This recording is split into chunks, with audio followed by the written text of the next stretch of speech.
I made lots of pyramids. Now I'm making a Christmas tree out of it. This is the stem. And now I will start to put them on top very slowly.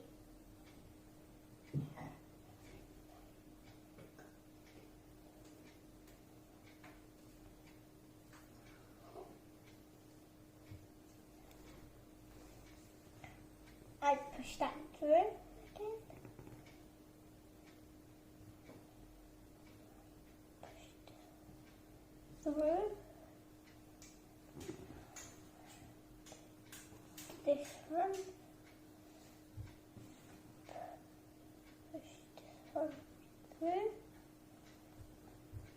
And now I think I can put the last one on. Now I put the final decoration on the top.